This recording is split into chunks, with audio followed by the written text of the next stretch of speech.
老師們好，今日好高興為大家介紹 Sketchmath 一個 DSE 學與教網上平台。咁我哋係同 Georgebra 同埋香港大學一齊共同合作同埋研發嘅。首先，我哋入咗網站先啦。咁呢個版面主要係俾問問題嘅。咁老師嘅話可以撳翻 Teacher 呢個版面。咁主要就有一鍵生成練習啦，同埋可以管理唔同班別啦嘅功能嘅。咁我哋首先試下生成練習嘅版面先。見到我哋揀咗 DSE 做課題，咁我哋會有全部 DSE topic 可以俾老師選擇啦。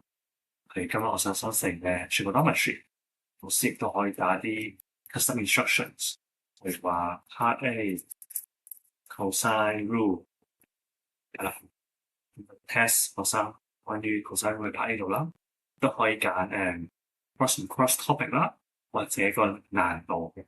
我哋首先試下生成先。咁我哋嘅平台好處就係任何題目，我哋不單止會生成文字，亦都會生成圖案，係啦。咁呢個亦都係我哋同 Georgebra 合作嘅好處啦。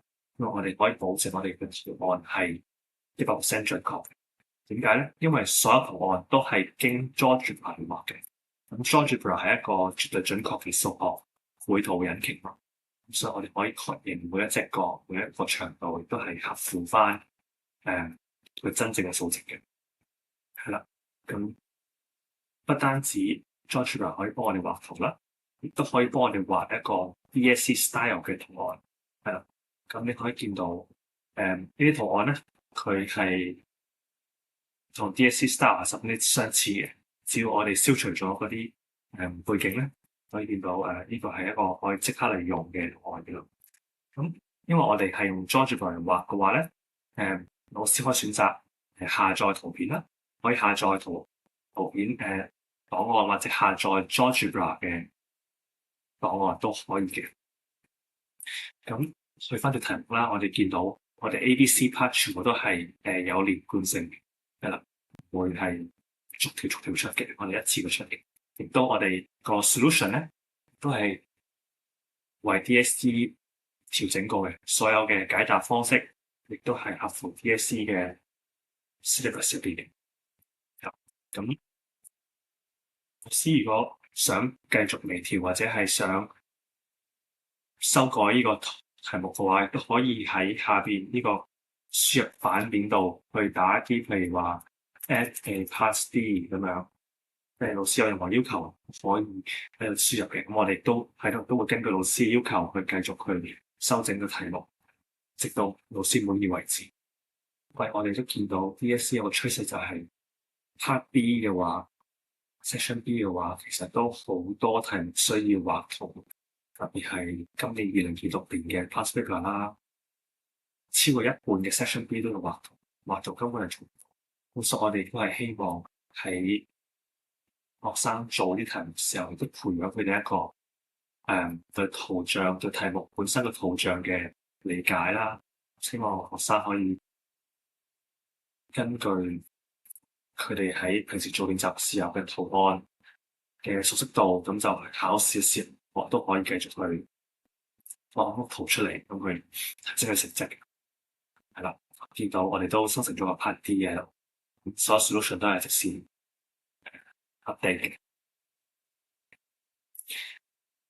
咁譬如老師話覺得呢條幾滿意喎，咁點樣交落 assignment 咧？亦都係比較簡單嘅。咁譬如我哋首先 create 個 assignment 啦，Form 4 Class 4C 咁樣，呢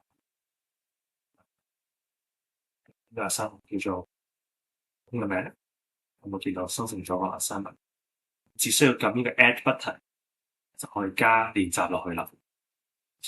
咁老師亦都可以，譬如話唔想叫 AI 生成，可唔可以我提供一啲參考照片或者 DSE past paper 去生成一個 DSE 嘅變種題咧，都係唔轉嘅。我哋可以去生成一個3D 啦，就係比較學生比較困難嘅題目。咁我就上傳咗一條DSE 17題嘅 3D， 咁我就上個平台生成一條類似嘅題目啦，出咗一個非常之類似嘅題目啦。咁我哋有好處就係我哋個角度咧，我哋係可以調整嘅，即係 for 3D 圖我哋話，因為學生好多時候去睇一個平面圖，佢睇唔到嗰隻角度係啦。我哋因為提供嘅功能就係旋轉嘅 3D 圖啦，學生可以更加好咁去理解係啦。因為我哋覺得做題目時候，首先要理解先，所以我哋都做咗好多功夫去幫助學生理解個題目。咁會見到一個 3D 題目啦，都係所有嘅答案都係符合 DSE 嘅 style， 老師都可以就咁撳 add 就可以加入噶啦。老師亦都可以上傳，譬如老師話直接想用一啲 DSE 嘅真題嚟做學生嘅練習喎，咁老師亦都可以就咁上傳我呢度有個 upload Q&A， 咁老師可以打啲題目出嚟啦，或者係 upload 到上邊，咁就會直接去咗學生個 assignment 度，咁就唔會經 AI 修飾。咁我哋啱啱加咗兩條題目落去啦，去翻我哋 assignment 就見到呢份就啱啱老師生成嘅 assignment。我哋如果撳入去 edit 嘅話，就會見到首先 Q1 就係第一題啦，Q2 就係第二題啦，亦都係問題答案都有齊喺度噶啦。師生成完練習之後，學生就可以開始做，學生就只需要撳一個 student button 就會去到學生嘅版面，咁只需要撳翻啱啱老師生成嘅 exercise， 咁就可以一步步開始做。咁好多網上學習平台咧都要求學生去打字啦，或者係影佢手寫嘅。咁我哋更加進一步就係我哋容許學生喺平台上面作答，咁亦都係特別係關於啲圖像嘅題目啦。學生都需要用圖像嚟做好自然，做啲 step by step 嘅計算。譬如就係呢題 Part A 要揾angle PQR 咁樣，學生就可以喺度畫咗呢個 angle C 先，就畫埋 A、B、C， 可以直接套翻我哋 cosine rule exercise 啦。咁就14、13、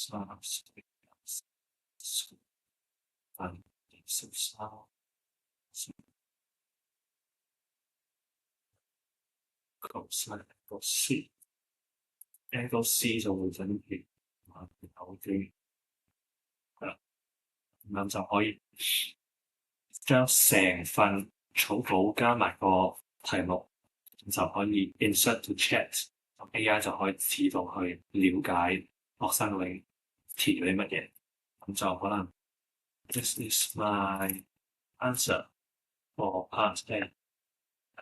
咁因為好多時候學生你需要一步步去 guide 啦、引領啦，咁所以我哋個平台都會 base on學生每一步嘅步驟啦，去俾翻一個即時嘅反饋。如果啱錯，我都會慢慢解説佢。而我哋係唔會 show 個答案俾學生，係啦，我哋只會係鼓勵學生親手去做。嗱，就會見到 AI 方面嘅反饋都係有啲正面啦。咁我哋學生如果啱嘅答案咧，你係會用綠色嚟做表達嘅。會見到我哋右手邊幅圖啦，綠色做表達嘅。咁慢慢做咁樣，做完就可以撳去下一題呢題啦，咁 3D 啦，咁亦都係可以用畫圖嘅方式去先作答啦。咁佢係要揾 XWY， 就可能係學生就需要畫翻個平面圖出嚟啦。作答咁，因為其實呢啲草稿唔單止係幫 AI 更加好去衡量學生錯位喺邊度，亦都係一個好重要嘅證據去俾老師們去睇翻學生究竟係咪真係自己去做。所以我哋會記錄晒所有學生嘅草稿同埋答案。係啦，咁當學生交咗功課之後咧，老師就可以即刻喺 Teacher Dashboard 度睇翻學生嘅即時表現。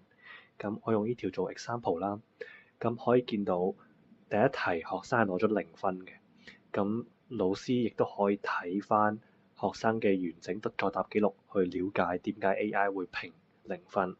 咁可以見到學生淨係要求 AI 去俾個答案佢啦。咁呢啲係一個好明顯嘅抄答案行為。咁所以我哋亦都係唔容許、唔鼓勵嘅。咁所以除咗0分之外，我哋都會用紅色標示去標示呢位學生係冇認真做功課嘅，或者抄答案係啦。咁亦都我哋可以睇第二條 example 啦。而學生攞咗10分嘅喺呢條，咁亦都係同樣道理。我哋會用綠色去標示學生做得好㗎啦。咁點解做得好呢？係因為佢真係一步步去計晒個答案。咁亦都可以從呢個學生對話記錄中睇到學生真係有上傳晒佢所有嘅 step by step explanation 啦，亦都係方便老師日後查補啦，或者做一啲後續嘅跟進分析。多謝老師聆聽。